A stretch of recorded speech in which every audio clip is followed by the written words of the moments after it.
Mi novia de 6 años me puso los cuernos, dijo que se lo merecía porque había sido muy fiel durante todos esos años. Cuando le dije que la iba a terminar se puso a llorar y me dijo que no la entiendo. Mi exnovia arrojó un fajo de hojas impresas sobre la mesa del restaurante mientras exigía que su propio padre actuara como juez de apelaciones en nuestra ruptura. En su cabeza, una infidelidad de fin de semana no era una traición, sino un retiro justificado de sus fondos de lealtad acumulada durante 6 años. Todavía sigo procesando el nivel de audacia corporativa necesario para intentar justificar una canallada con un gráfico de barras desglosado. Llevaba 6 años de noviazgo con Andrea, a quien conocí en la universidad cuando ambos estudiábamos administración de empresas. Nuestra relación siempre fue ordenada, predecible y sin grandes sobresaltos hasta que ella consiguió su último empleo corporativo. Al principio, todo parecía marchar bajo los parámetros normales de cualquier pareja que planea un futuro a largo plazo. Compartíamos los gastos de manera milimétrica, programábamos las salidas con semanas de anticipación y manejábamos una agenda bastante estructurada. Sin embargo, el ambiente de su nueva oficina pareció inyectarle una extraña obsesión por las métricas y los procesos administrativos aplicados a la convivencia diaria. Poco a poco, empecé a notar que nuestra dinámica de pareja se transformaba en una especie de auditoría constante y asfixiante. Yo había normalizado por completo que me monitoreara las salidas con mis amigos mediante videollamadas obligatorias a horas exactas de la noche. Ella argumentaba con total seriedad que esto optimizaba la transparencia relacional y reducía los riesgos operativos en los canales de comunicación. Yo simplemente cedía para evitar discusiones eternas, asumiendo erróneamente que era su forma neurótica de demostrar interés por la estabilidad común.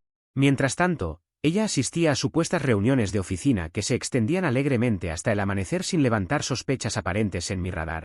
Cuando le preguntaba por esas jornadas nocturnas tan sospechosamente largas, su respuesta siempre incluía términos como redes de contactos, posicionamiento estratégico y posicionamiento de marca interna. Me miraba con una condescendencia insoportable, sugiriendo que mi supuesta falta de ambición corporativa me impedía entender las dinámicas del éxito moderno. Yo me limitaba a asentir en silencio, adoptando esa postura neutral que con los años se convertiría en mi mejor línea de defensa. No tenía intenciones de iniciar un debate administrativo sobre sus horarios de entrada y salida de los bares ejecutivos del centro. Ella asumía erróneamente que mi falta de reclamos ruidosos era una validación implícita de sus dudosas estrategias de socialización corporativa. La burbuja de procedimientos y manuales de convivencia se reventó de la manera más burda posible ayer por la tarde en nuestro propio hogar. Andrea dejó su teléfono personal sobre la barra de la cocina mientras se metía a bañar para prepararse para otra jornada de vinculación laboral nocturna. El aparato no dejaba de vibrar, mostrando notificaciones consecutivas que terminaron por llamar mi atención de forma completamente inevitable. Al acercarme, la pantalla iluminada reveló un panorama que ninguna auditoría interna habría podido maquillar con palabras elegantes o tecnicismos de gerencia. No hizo falta revisar carpetas ocultas ni hackear contraseñas complejas para entender la absoluta bajeza que estaba ocurriendo a mis espaldas. Descubrí un mensaje explícito en su teléfono que confirmaba que se había acostado con un compañero de su equipo de trabajo el fin de semana pasado. El texto no dejaba espacio a las interpretaciones románticas ni a los errores de redacción en los correos institucionales. Describía con lujo de detalles un encuentro en un hotel céntrico después de una supuesta cena de celebración por alcanzar los objetivos comerciales. Sentí un vacío helado en el estómago, pero mi rostro no mostró la más mínima alteración emocional mientras dejaba el teléfono exactamente en su lugar original. Esperé a que saliera de la ducha sentado en la sala, con los brazos cruzados y la mente completamente fría. Cuando la confronté mostrándole la pantalla con el hilo de mensajes abiertos, Andrea ni siquiera se molestó en negar el hecho o en derramar una lágrima de culpa humana. En su lugar, adoptó su postura de expositora estrella, enderezó la espalda y empezó a mover las manos en el aire de forma teatral. Explicó un supuesto balance de fidelidad acumulada como si estuviera exponiendo una gráfica de negocios trimestral ante un grupo de inversionistas. Me argumentó con total seriedad que sus 6 años previos de impecable comportamiento operaban como créditos canjeables que le daban derecho a un desliz sin penalización alguna. Según su retorcida lógica, la infidelidad era simplemente un gasto operativo planificado que no afectaba la liquidez emocional de la relación. Al ver esa ridícula pirueta argumentativa y notar que hablaba de la traición como si fuera un beneficio laboral acumulado, sentí un frío absoluto que congeló cualquier rastro de empatía. No grité, no reclamé, ni le di la oportunidad de pasar a la siguiente diapositiva de su justificación mental. Me levanté del sillón, caminé hacia la habitación principal y empecé a meter todas sus pertenencias en las maletas que encontramos a la mano. Saqué sus cosas al pasillo del edificio de manera ordenada, abrí la puerta principal y le anuncié de forma plana y definitiva que la relación estaba terminada. Ella se quedó paralizada en el umbral, procesando con lentitud que su cliente principal acababa de rescindir el contrato sin derecho a réplica. Al darse cuenta de que las palabras ejecutivas no estaban surtiendo efecto, Ella estalló en llanto acusándome de no entender la lógica contractual de una pareja moderna. Gritaba en el pasillo que yo estaba tomando una decisión unilateral sin pasar por el debido proceso de conciliación que merecía nuestra historia común. Aseguraba que mi negativa a debatir las cláusulas del perdón era una muestra de inmadurez comercial y afectiva de mi parte. Prometió de inmediato que impugnaría mi decisión ante cualquiera que estuviera dispuesto a escuchar su versión de la contabilidad moral. Yo simplemente cerré la puerta con suavidad, pasé el cerrojo y me senté en el silencio absoluto de mi sala de estar. En ese instante me prometí a mí mismo que no iba a descender al fango de sus debates técnicos ni a gastar una sola caloría en discutir sus teorías corporativas. Mi estrategia a partir de ese momento sería la indiferencia más radical y absoluta, convirtiéndome en un muro de piedra inquebrantable ante sus intentos de litigio afectivo. Sabía perfectamente que a una persona obsesionada con tener la última palabra lo único que la destruye es el vacío absoluto de la falta de respuesta. No habría llamadas de reclamo, no habría textos de despecho, ni intentos de buscar explicaciones psicológicas a su descaro. Su traición había anulado cualquier derecho a interactuar con mi persona, y yo planeaba hacer cumplir esa sentencia a rajatabla. Pasé el resto de la noche bloqueando su número de mis contactos principales y reorganizando los espacios del departamento que ahora se sentían extrañamente amplios. Desde la ventana del piso superior alcancé a ver cómo subía sus maletas a un taxi mientras gesticulaba furiosa hablando sola por teléfono. Me dio la impresión de que ya estaba armando su estrategia de defensa con alguna de sus aliadas de la oficina corporativa. Resultaba fascinante observar cómo alguien puede desvincularse por completo de la culpa humana transformando una bajeza en un tecnicismo administrativo. Yo solo sentía un alivio inmenso por haber descubierto la verdadera naturaleza de su mentalidad antes de firmar compromisos legales más profundos. Sabía que el anuncio de su impugnación no era una simple rabieta del momento debido a su historial de necedad extrema en el pasado. Andrea no era de las que aceptaba una derrota de buena gana, mucho menos cuando consideraba que sus argumentos eran técnicamente perfectos. Me preparé mentalmente para los días siguientes, blindando mi rutina diaria contra cualquier intento de emboscada emocional o burocrática de su parte. Decidí que mi única respuesta ante sus previsibles movimientos sería el silencio administrativo absoluto, ignorando cualquier notificación que no proviniera de un canal formal. Si ella quería jugar a los tribunales relacionales, tendría que hacerlo frente a un estrado completamente vacío. La primera batalla del litigio que ella misma había declarado no tardaría en llegar a las puertas de mi entorno familiar conocido. Era evidente que una personalidad tan litigante no se quedaría tranquila viendo cómo sus supuestos créditos de fidelidad se devaluaban a cero de la noche a la mañana. Dejé las luces apagadas y me dormí con la certeza de que el silencio absoluto es la mejor respuesta ante la locura estructurada. Los 6 años de normalizar sus llamadas de control y sus auditorías nocturnas terminaron convirtiéndose en la mejor escuela para aprender a no reaccionar ante sus provocaciones. El veredicto ya estaba dictado en mi cabeza, y no existía corte de apelaciones en el mundo capaz de revertirlo.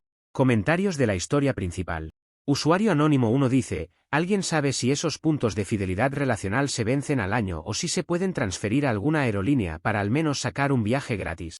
Me parece increíble que la tipa haya intentado justificar unos cuernos usando la misma lógica con la que acumulas millas en la tarjeta de crédito. Respuesta de OP. Según mis propios cálculos manuales en Excel, si restamos las sospechosas reuniones de oficina que duraban hasta el amanecer, ella ya se encontraba en números rojos desde las fiestas de fin de año. No había fondo de reserva capaz de salvar ese balance financiero. Usuario anónimo 2 dice, básicamente la chica quería que le aceptaras un cupón de descuento corporativo para ponerte los cuernos sin penalización alguna.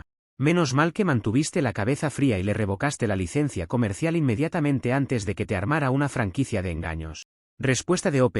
No existe ningún apartado de términos y condiciones que logre salvar una mentira de semejante tamaño en el mundo real. Cuando el contrato moral se rompe de esa manera, lo único que queda por hacer es liquidar la sociedad sin derecho a indemnización. Actualización 1. Ha pasado una semana desde la última actualización y las cosas tomaron un rumbo judicial bastante ridículo dentro de nuestro círculo social cercano. Todo iba bien hasta que Andrea decidió litigar nuestra ruptura convocando a una cena de emergencia con mis padres y los suyos en un restaurante céntrico de la ciudad. Su invitación formal llegó a través de un correo electrónico grupal que parecía más una citación judicial que una reunión familiar ordinaria. Mi meta era simplemente mantenerme al margen del drama y recuperar las llaves de mi departamento que ella todavía conservaba en su poder. Sabía que asistir implicaba entrar al territorio de su locura, pero necesitaba cerrar ese capítulo logístico de forma definitiva. El verdadero obstáculo surgió en mitad de la cena cuando Andrea, en lugar de pedir disculpas o hablar con madurez, sacó varias carpetas impresas de su bolso ejecutivo. Los documentos contenían capturas de pantalla de nuestros chats antiguos organizadas meticulosamente con pestañas de colores ordenadas por año de relación. Su objetivo declarado era demostrarle a ambas familias que su tasa de lealtad histórica superaba el 98% a lo largo de nuestro noviazgo. Explicaba los datos con voz firme, señalando los mensajes de aniversarios pasados como si fueran pruebas irrefutables en un juicio penal por incumplimiento de contrato. Fiel a mi estrategia elegida, decidí aplicar mi postura de muro de piedra con una rigidez absoluta durante todo el espectáculo desplegado en la mesa. Permanecí en absoluto silencio mientras comía mi ensalada de manera pausada, ignorando por completo sus ademanes teatrales y sus hojas de datos. No crucé una sola mirada con ella ni pronuncié una palabra para rebatir sus absurdas estadísticas de fidelidad acumulada. Me limité a observar los bordes del plato como si el aderezo fuera el asunto más fascinante de la noche entera. Mi total falta de interacción emocional empezó a desesperarla visiblemente, alterando el ritmo de su presentación corporativa. El costo inmediato de mi silencio fue un incómodo y asfixiante drama familiar que congeló el ambiente de la mesa por completo. Mis padres la miraban con una mezcla de profunda confusión y lástima evidente, intercambiando miradas de desconcierto absoluto ante semejante despliegue de locura burocrática. Por su parte, el padre de Andrea se tapaba la cara con ambas manos en un gesto de pura vergüenza colectiva ante el comportamiento de su hija. La madre de ella intentaba susurrarle que guardara las hojas, pero la necia litigante seguía señalando sus gráficas caseras con el dedo índice. Nadie en la mesa emitió un solo comentario a favor de sus descabelladas teorías contractuales. Como consecuencia inesperada de su ridícula defensa técnica y el uso constante de términos corporativos, el mesero del lugar asumió que se trataba de una junta de negocios real de alguna empresa local. Al finalizar la velada, se acercó a nuestra mesa con extrema formalidad y le entregó directamente a ella la cuenta desglosada. El boleto incluía un recargo especial por uso extendido del espacio debido al tiempo que nos tomamos revisando la supuesta documentación de la empresa. Andrea observó el papel con los ojos desorbitados por la sorpresa, dándose cuenta de que su auditoría de fidelidad le estaba costando dinero real de su propio bolsillo. Andrea pagó la cuenta visiblemente furiosa al ver que yo no iba a ceder ni un milímetro a debatir sus locuras frente a los comensales. Me lanzó una mirada cargada de odio puro antes de levantarse de la silla de manera abrupta y atropellada. Tomó sus carpetas de colores con fuerza bajo el brazo y se retiró del restaurante arrastrando los pies con indignación contenida. Sus padres se disculparon conmigo en un hilo de voz antes de seguirla a toda prisa por el pasillo del establecimiento. Yo me quedé terminando mi bebida con la tranquilidad de quien sabe que el silencio es un escudo impenetrable ante la imbecilidad estructurada. Caminé de regreso a mi departamento procesando la bizarra escena que acababa de presenciar junto a mis progenitores en el local de comida. Mis padres me llamaron al celular apenas subieron a su vehículo para asegurarse de que me encontraba bien emocionalmente tras el altercado. Les aseguré con tono plano que la situación estaba bajo control y que mi decisión de terminar la relación era completamente irrevocable. Me dio la impresión de que ellos sintieron un alivio enorme al confirmar que no pensaba regresar con alguien que imprime chats para justificar un engaño. La farsa de sus carpetas técnicas solo sirvió para ratificar la desconexión total que Andrea tenía con la realidad humana. A pesar del éxito de mi indiferencia, todavía no había logrado conseguir las copias de las llaves que ella cargaba en su llavero personal.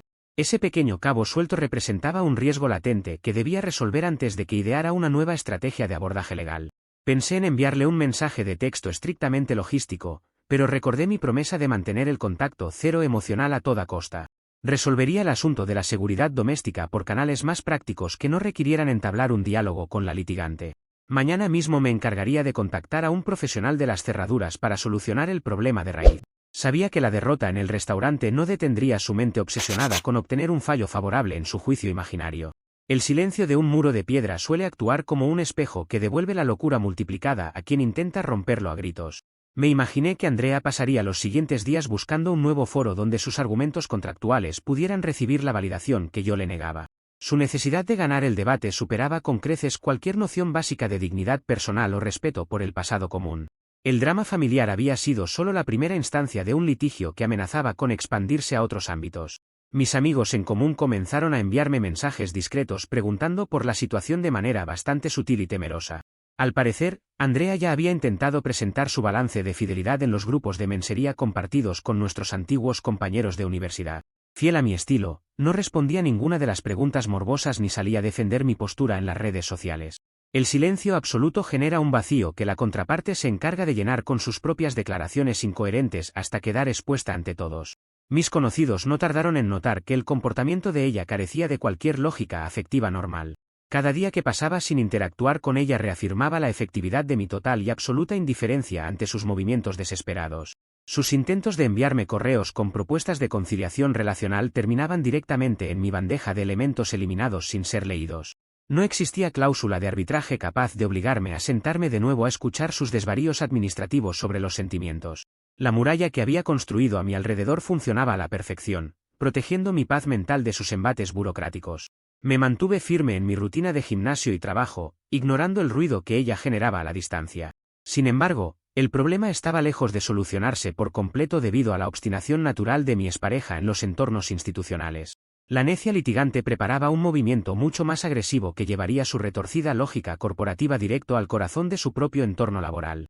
Una nueva notificación en mi correo electrónico institucional encendió las alarmas sobre el siguiente paso de su delirio argumentativo. La tranquilidad de la semana se desvanecía ante la amenaza de un conflicto que ahora pretendía involucrar estamentos formales de la compañía donde trabajaba. El juicio de Andrea no se detendría ante nada con tal de conseguir una victoria que solo existía en su cabeza. Comentarios de la actualización 1. Usuario anónimo 1 dice: nadie en su sano juicio gasta tinta de impresora y carpetas de oficina para justificar un engaño descarado delante de sus propios suegros. Esto tiene que ser un chiste de mal gusto o el nivel de desconexión de esa mujer superó todos los límites conocidos de la psiquiatría moderna. Respuesta de OP: les aseguro que las carpetas no solo eran reales, sino que contaban con pestañas de colores organizadas meticulosamente por año de relación. El nivel de organización burocrática que le metió a su defensa relacional fue lo único verdaderamente profesional de toda su infidelidad. Usuario anónimo 2 dice: el papá de Andrea claramente quería que la tierra se lo tragara enterito en ese mismo instante en mitad del restaurante. Creo que el pobre hombre sintió más vergüenza ajena por las gráficas de su hija que el propio Fernando al descubrir los mensajes del engaño. Respuesta de OP: la vergüenza ajena colectiva fue el único veredicto unánime de la noche entera en aquella mesa del establecimiento céntrico. Cuando tu propio progenitor prefiere taparse el rostro antes que defender tus argumentos contractuales, sabes que has perdido el caso por completo. Actualización 2. Ha pasado un mes desde la última actualización y el conflicto escaló hacia las esferas más absurdas de la burocracia laboral. Todo iba bien hasta que Andrea decidió mudar su tribunal argumentativo directamente a su entorno de trabajo, buscando que las autoridades de su empresa mediaran en el asunto. Su retorcida meta era lograr que su jefe inmediato y el Departamento de Recursos Humanos validaran lo que ella denominaba su política de fidelidad con horas extra. En mi lado de la cancha, mi único objetivo real en este punto era simplemente cambiar la cerradura de mi departamento y desvincularme por completo de nuestras cuentas compartidas de streaming. Quería borrar cualquier rastro logístico que me uniera a su existencia de una vez por todas. El verdadero obstáculo llegó de forma imprevista cuando me enteré por un excolega que ella estaba cometiendo una locura administrativa sin precedentes en la empresa. Andrea estaba exigiendo formalmente una carta de recomendación ética a la junta de la compañía para limpiar su reputación personal conmigo. Utilizaba los canales internos para enviar memorandos donde explicaba detalladamente los pormenores de su situación íntima. Afirmaba que su desliz del fin de semana no afectaba sus competencias laborales ni sus valores relacionales de fondo. Pretendía usar el membrete oficial de una corporación multinacional como un certificado de buena conducta amorosa para obligarme a perdonarla. Fiel a mi estilo completamente inexpresivo y distante, decidí no responder a ninguno de sus correos corporativos donde me copiaba de forma insistente. No iba a permitir que mi nombre apareciera en los servidores de una empresa ajena discutiendo asuntos de sábanas y traiciones. Me limité a bloquear sus direcciones IP de toda mi red personal y a configurar filtros estrictos en mis bandejas de entrada para no ver sus mensajes. Mi total falta de reacción funcionaba como un muro de concreto donde rebotaban todos sus elaborados argumentos legales. Mi silencio absoluto la estaba empujando desesperadamente a cometer un error de proporciones monumentales en su oficina. El costo inmediato de mi indiferencia fue que ella, desesperada por mi falta de respuesta y consumida por su necesidad de ganar el caso, tomó una decisión catastrófica. Durante la hora del almuerzo, Andrea se adueñó de la sala de juntas principal y armó una presentación de PowerPoint detallada ante su equipo de trabajo. Utilizó la pantalla gigante para explicarle a sus compañeros y subordinados por qué su desliz de fin de semana no violaba los estándares mínimos de una relación a largo plazo.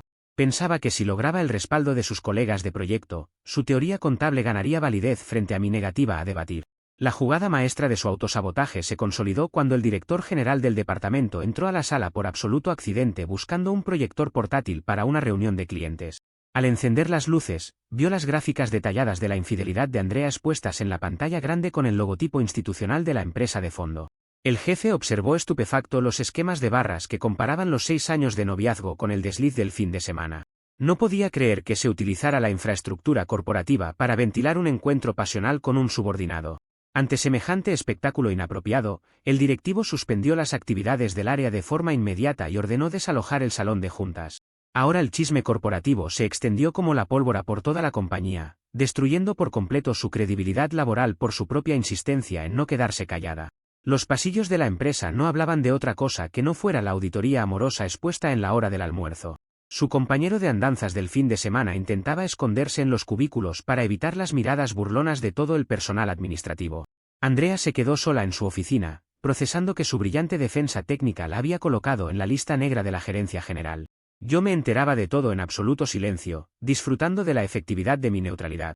Mientras ella destruía su carrera profesional en las salas de juntas, yo aproveché la tarde para ejecutar el cambio definitivo de las cerraduras de mi hogar. El cerrajero trabajó de manera rápida, entregándome un juego de llaves completamente nuevo que eliminaba el último acceso físico que ella poseía. Pagar esa factura fue una de las transacciones más satisfactorias que he realizado en mis 25 años de existencia. Sentí como el espacio de mi departamento quedaba blindado formalmente contra cualquier intento de invasión burocrática por parte de la litigante. Las contraseñas de las plataformas de entretenimiento digital también fueron modificadas esa misma tarde sin previo aviso. Me dio la impresión de que Andrea había perdido por completo la brújula que separa la vida corporativa de la intimidad humana más básica. Resultaba casi cómico ver cómo una persona inteligente podía arruinar su reputación laboral con tal de no admitir que cometió una bajeza sentimental. Su obsesión por tener la razón la llevaba a tratar a sus compañeros de trabajo como si fueran un jurado popular obligado a emitir un veredicto a su favor. Mi estrategia de muro de piedra estaba funcionando mejor de lo planeado, dejando que su propia inercia destructiva hiciera todo el trabajo sucio. Yo no necesité mover un solo dedo para que su mentira quedara expuesta ante sus superiores. Las repercusiones del escándalo de la oficina llegaron rápidamente a mis oídos a través de capturas de pantalla enviadas por conocidos indirectos de la firma. La gente no podía creer que alguien utilizara las plantillas oficiales de la empresa para desglosar un encuentro en un hotel céntrico. Las burlas en las redes sociales internas de la compañía eran implacables, transformando los tecnicismos de Andrea en memes compartidos en los grupos de chat. Yo me mantuve fiel a mi política de no emitir comentarios, borrando los archivos recibidos sin reenviarlos a nadie. Mi indiferencia seguía siendo mi mejor declaración de principios ante el caos reinante. La falta de respuesta de mi parte actuaba como una olla de presión sobre la mente de la necia litigante, incrementando su desesperación por momentos.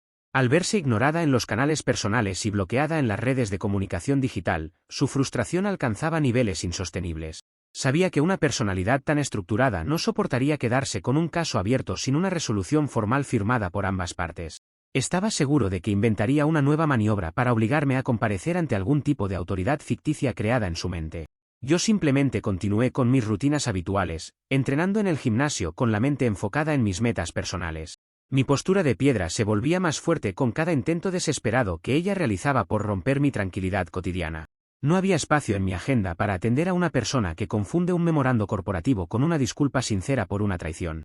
La separación de bienes y espacios estaba prácticamente concluida de mi lado, restando únicamente los flecos de un contrato de arrendamiento compartido. Sabía que ese documento legal sería el próximo caballo de Troya que intentaría utilizar para forzar un encuentro cara a cara conmigo. Me mantuve alerta, repasando las cláusulas del alquiler para no dejar ningún vacío legal que ella pudiera explotar. La confirmación de mis sospechas no tardó en materializarse bajo la puerta de mi departamento en forma de una citación oficial del vecindario. La necia litigante había encontrado un nuevo escenario legalizado para intentar arrastrarme a su dinámica de debates y argumentaciones sin fin. El documento exigía mi presencia obligatoria bajo la amenaza de etiquetarme con un término absurdo salido de sus manuales de psicología corporativa. El juego estaba lejos de terminar y la locura de Andrea amenazaba con arrastrar estamentos comunitarios reales a su tribunal imaginario de la fidelidad. Me guardé el papel en el bolsillo con la misma frialdad de siempre, preparándome para el siguiente asalto de su burocracia relacional. Comentarios de la actualización 2. Usuario anónimo 1 dice, imagina perder el respeto de toda tu oficina y posiblemente tu puesto laboral por el simple capricho de querer demostrarle a tus compañeros que eres técnicamente fiel según tus propios estándares. El nivel de autosabotaje de Andrea cruzó la frontera de lo ridículo para entrar de lleno en lo trágico. Respuesta de OP. Lo más fascinante de todo el asunto es que la presentación de PowerPoint utilizaba la plantilla institucional oficial de la empresa, incluyendo los colores de la marca corporativa. Supongo que quería darle un toque de seriedad ejecutiva a los detalles de su desliz del fin de semana. Usuario anónimo 2 dice, el director de departamento solo quería revisar las métricas de ventas del trimestre y terminó viendo el historial amoroso desglosado de su empleada estrella en la pantalla gigante de la sala de juntas. Esa entrada por accidente merece quedar registrada como la coincidencia más oportuna de la historia de los recursos humanos. Respuesta de OP. La necedad de querer tener siempre la razón encuentra la peor audiencia posible en el momento más inoportuno del día laboral. El director no necesitó revisar las métricas de productividad para entender que el área requería una reestructuración de personal inmediata tras ver el esquema de la infidelidad. Actualización 3. Ha pasado un mes y medio desde la última actualización y los intentos de arbitraje por parte de mi expareja alcanzaron un nivel de formalidad judicial verdaderamente delirante. Todo iba bien hasta que Andrea me citó formalmente mediante un servicio de mensajería privada en un centro de mediación comunitaria de nuestro barrio residencial. En la notificación escrita alegaba con total seriedad que si yo no asistía a la fecha pactada, incurriría en el delito ficticio de rebeldía emocional. Mi meta real al acudir a la cita era simplemente cerrar definitivamente el trámite del contrato de arrendamiento compartido que aún nos unía legalmente a ese inmueble. Quería liquidar ese único vínculo contractual para no tener que volver a ver su firma en ningún papel oficial por el resto de mis días. El obstáculo principal de la reunión se reveló apenas entramos a la oficina del mediador asignado por la Junta del Vecindario. Andrea pretendía usar la autoridad del mediador oficial para obligarme a firmar un elaborado acta de conciliación relacional redactado por ella misma. El documento que colocó sobre el escritorio estaba repleto de cláusulas de perdón obligatorio y restauración de derechos de pareja de manera unilateral. Incluía compromisos absurdos de terapia conjunta, distribución de tiempos de esparcimiento y penalizaciones económicas en caso de que yo volviera a ignorar sus llamadas telefónicas. La abogada frustrada que llevaba dentro pretendía dictar los términos de mis sentimientos mediante un estatuto de cumplimiento obligatorio. En lugar de discutir, alterarme o levantar la voz ante semejante insulto a mi inteligencia, decidí aplicar mi rol de muro de piedra con mayor intensidad que nunca. Me senté frente al mediador con la espalda completamente recta y los brazos cruzados sobre el pecho en señal de desapego absoluto. Mantuve una expresión facial de absoluta indiferencia durante cada minuto que transcurrió en la pequeña oficina comunitaria. No pronuncié una sola palabra ni emití el más mínimo sonido durante los 40 minutos que duró su monólogo plagado de agravios y tecnicismos legales. Mi silencio sepulcral llenó el ambiente de una tensión insoportable que empezó a desmoronar la seguridad de su postura argumentativa. Como no obtenía ninguna respuesta de mi parte y el mediador la observaba sin emitir comentarios, Andrea se desesperó por completo ante la falta de un oponente con quien debatir. En un arranque de frustración absoluta por validar su posición, empezó a leer en voz alta un anexo secreto de su documentación impresa ante el asombro del funcionario. Su objetivo desesperado era demostrar con datos cuantitativos que el compañero con el que me engañó era simplemente un activo de bajo rendimiento dentro de su esquema de vida. Afirmaba con voz chillona que ese encuentro casual no ponía en riesgo la rentabilidad a largo plazo de nuestra sociedad conyugal de 6 años.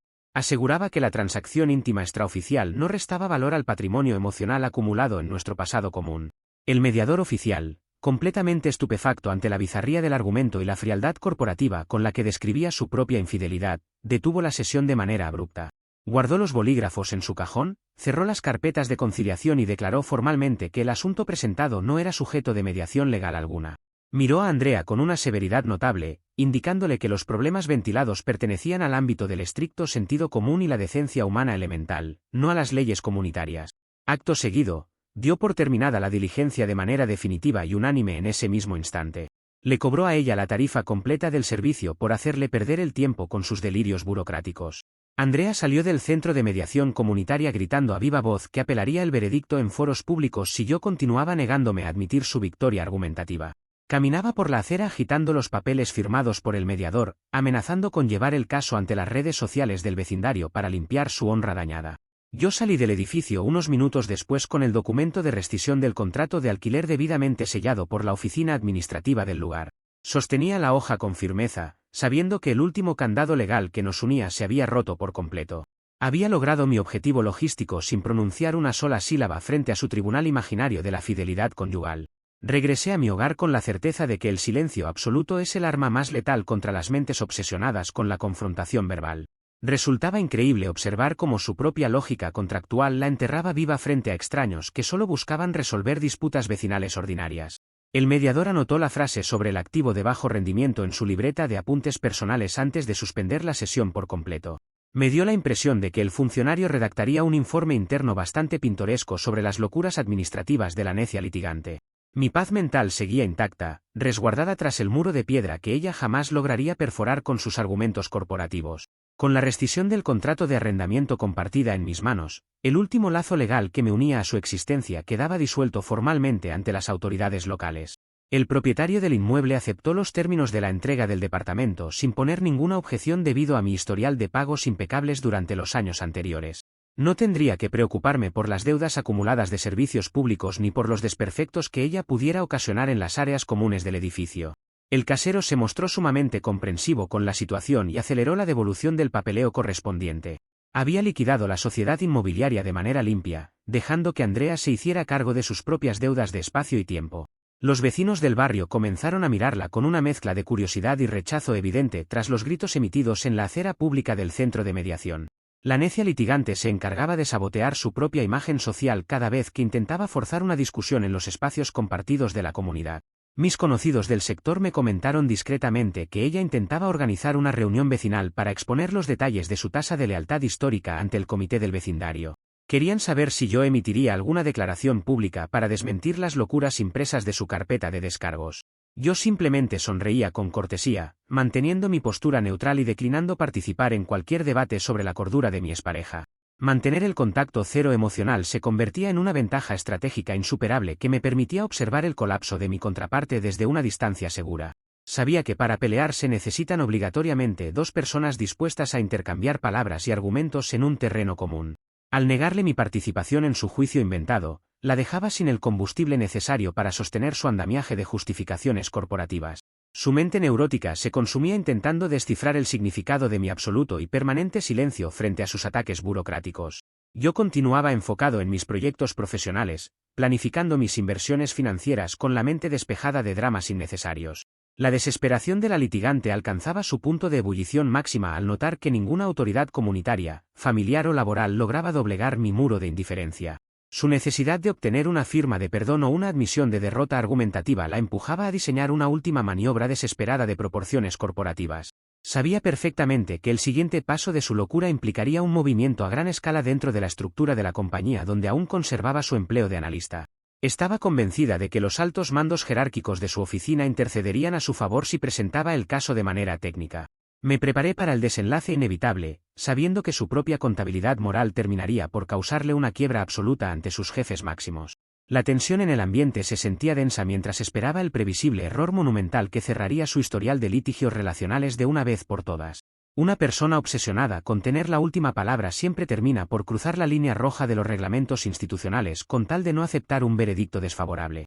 El ruido de sus amenazas públicas en los pasillos de nuestro entorno social era solo el preludio de la tormenta burocrática que ella misma estaba desatando sobre su cabeza. El desenlace se aproximaba a gran velocidad impulsado por la terquedad indomable de su perfil profesional. Me acomodé en el sillón de mi nuevo espacio, listo para contemplar el resultado final de su obsesión contable sin mover un solo músculo de mi rostro. Comentarios de la actualización 3. Usuario anónimo 1 dice: el compañero de trabajo de la oficina debe estar completamente destrozado y con el ego por los suelos al enterarse de cómo lo catalogaron formalmente en una mediación oficial del barrio. Ser etiquetado como un activo de bajo rendimiento que no pone en riesgo la sociedad conyugal es la humillación corporativa definitiva. Respuesta de OP. El mediador del vecindario anotó esa frase exacta en su libreta de apuntes personales antes de suspender la sesión por completo debido a la bizarría de la situación.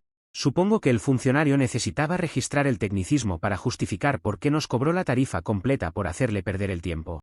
Usuario anónimo 2 dice: por favor sigue manteniendo esa postura inexpresiva de muro de piedra porque el silencio absoluto es el peor enemigo de alguien que necesita discutir desesperadamente para sentirse viva en este mundo.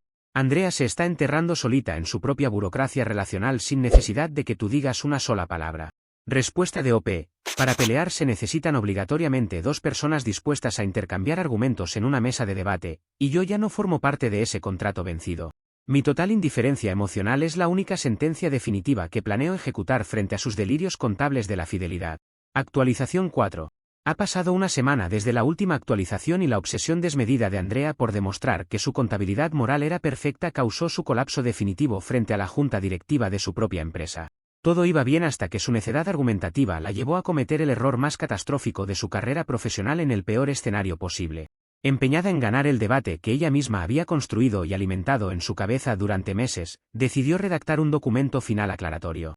Envió un correo electrónico masivo a toda la corporación multinacional, incluyendo a los gerentes de área, directores y miembros del Comité de Auditoría Ética.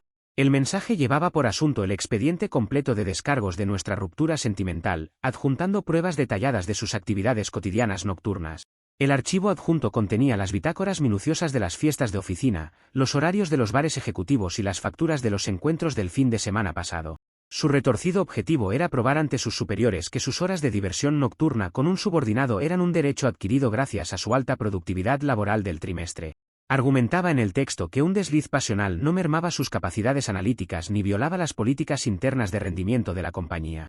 Utilizaba gráficos de pastel y esquemas financieros para demostrar que sus créditos de lealtad histórica compensaban con creces cualquier falta disciplinaria menor fuera del horario de oficina. Pensaba ingenuamente que los altos ejecutivos validarían su teoría del balance de fidelidad acumulada como si fuera un reporte ordinario de ganancias comerciales. La junta directiva de la corporación interpretó el monumental correo electrónico masivo de una manera completamente opuesta a las proyecciones relacionales que Andrea había diseñado en su mente. No vieron una defensa amorosa incomprendida ni una lección de madurez contractual aplicada a la vida en pareja. Los directores consideraron el mensaje como una admisión explícita y documentada de uso indebido de recursos tecnológicos de la compañía para fines personales vergonzosos. Asimismo, tipificaron la conducta con el compañero de equipo como una violación flagrante a las políticas estrictas sobre relaciones inapropiadas con subordinados dentro del entorno laboral. Las bitácoras impresas que ella misma adjuntó se convirtieron en las pruebas más contundentes para proceder en su contra de manera inmediata. El resultado de su audacia burocrática fue un despido inmediato por justa causa dictado por el Departamento de Recursos Humanos antes del cierre de la jornada laboral. Andrea fue escoltada fuera del edificio por el personal de seguridad de la compañía, portando sus pertenencias de escritorio dentro de una caja de cartón ordinaria.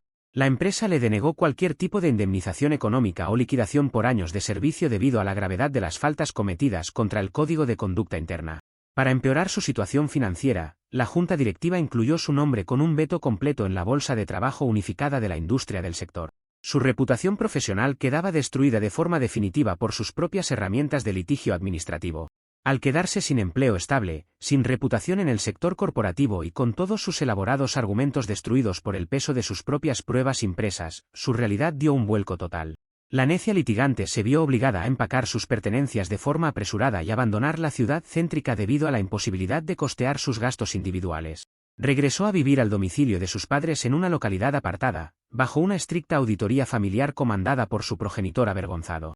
Su padre confiscó sus carpetas de colores y le impuso un régimen de control doméstico estricto que eliminaba cualquier atisbo de sus teorías contractuales relacionales. La defensora de las tasas de lealtad histórica terminaba confinada a un sistema de vigilancia parental absoluto del que no podía apelar. Por mi parte, logré rescindir de manera definitiva el contrato de renta compartido del departamento sin perder un solo centavo de mi depósito inicial de garantía. El propietario del inmueble, al enterarse del escándalo comunitario y laboral que rodeaba a mi expareja, firmó los documentos de liberación con un alivio evidente en su rostro. Mudé mis pocas pertenencias a un nuevo espacio residencial ubicado en una zona tranquila de la ciudad, alejado de los juzgados vecinales y las citaciones absurdas. Hoy disfruto de la absoluta e inquebrantable tranquilidad de mi nuevo departamento, decorado estrictamente bajo mis propios parámetros de orden y sobriedad. He comprobado de primera mano que el silencio total y el desapego emocional siempre ganan el mejor de los juicios relacionales en este mundo complejo. Actualmente me encuentro enfocado por completo en el desarrollo de mis proyectos individuales y en la consolidación de mi estabilidad financiera de cara al futuro. Mi rutina diaria transcurre sin las interrupciones neuróticas de las videollamadas obligatorias ni las auditorías de salidas con amigos que antes normalizaba con tanta facilidad. El espacio físico de mi hogar se mantiene libre de carpetas impresas, memorandos corporativos y teorías absurdas sobre los balances de fidelidad acumulada. Asisto al gimnasio de manera regular, alcanzando mis objetivos de fuerza con la mente despejada de dramas emocionales y de discusiones técnicas estériles. La vida se siente ligera cuando dejas de operar bajo los términos y condiciones dictados por la locura estructurada de otra persona. Los últimos reportes que me llegaron de manera indirecta indican que Andrea pasa sus días colaborando en la pequeña tienda local que maneja su familia en su pueblo natal. Su madre le tiene prohibido el acceso a las redes sociales compartidas y supervisa personalmente los horarios de entrada y salida del establecimiento comercial. Resulta una imagen mental bastante ridícula imaginar a la necia litigante intentando aplicar indicadores de rendimiento al inventario de abarrotes de sus padres. Su obsesión por los manuales de procedimientos y las métricas trimestrales quedó reducida a contar latas de conservas bajo la mirada vigilante de sus progenitores. El tribunal de su mente se quedó sin juzgado, sin leyes y sin un público dispuesto a validar sus descabellados alegatos contractuales. Recordar el proceso me genera una leve sonrisa de satisfacción por haber mantenido la postura inexpresiva de muro de piedra desde el primer segundo de la ruptura. Si hubiera descendido a debatir sus gráficas en la cocina o a discutir las cláusulas del acta de conciliación, la historia habría tenido un desenlace interminable. El silencio actuó como un catalizador que la obligó a buscar escenarios cada vez más grandes para validar una mentira que carecía de sustento humano elemental. Ella misma redactó las pruebas, imprimió los chats, diseñó las diapositivas y envió el correo electrónico masivo que terminó por sepultar su propia existencia profesional. Yo nunca necesité atacarla ni planificar una venganza sofisticada, me limité a ser el espectador inmóvil de su propio autosabotaje. Analizando los 6 años de noviazgo, comprendo el enorme costo que pagué al normalizar conductas que a todas luces eran señales tempranas de una personalidad disfuncional. Las videollamadas de control y las explicaciones técnicas sobre sus salidas nocturnas eran alarmas que decidí ignorar para mantener una falsa estabilidad relacional. Afortunadamente, la rigidez con la que ella manejaba sus teorías corporativas me entregó las herramientas necesarias para aplicar una indiferencia igual de estructurada en el momento del quiebre. La experiencia me enseñó a valorar la paz mental por encima de cualquier acuerdo burocrático o contrato implícito que pretenda regular los afectos legítimos. Los números rojos de su traición fueron saldados por completo gracias a la quiebra absoluta de su andamiaje de mentiras. El departamento que ahora habito goza de una luz natural espléndida y de un silencio que no cambio por nada en este mundo. Mis amigos volvieron a frecuentar mi espacio sin el temor de ser sometidos a una encuesta de satisfacción relacional al finalizar la velada en la sala de estar. No quedan registros de la necia litigante en mis dispositivos electrónicos ni en las plataformas de entretenimiento digital que ahora disfruto de manera individual. El caso está cerrado formalmente en los archivos de mi memoria, con un sello definitivo de archivo muerto que no admite recurso de revisión alguno. El juicio terminó y la sentencia dictada por los hechos se ejecuta día con una precisión matemática impecable. Se lo buscó de la manera más metódica, planificada y documentada que la administración de empresas haya visto jamás a lo largo de su historia académica. Perder una relación de 6 años, un empleo multinacional y la reputación profesional en una sola semana debe ser un récord invicto dentro de los manuales de recursos humanos. Me sirvo un café caliente mientras observo el horizonte de la ciudad desde el balcón de mi nuevo inmueble residencial con total tranquilidad. No hay balances de fidelidad acumulada que revisar esta noche, ni créditos que canjear en la aerolínea de la desfachatez humana. El veredicto final es que el silencio absoluto siempre gana los mejores juicios, dejando que la locura ajena se liquide a sí misma por bancarrota moral.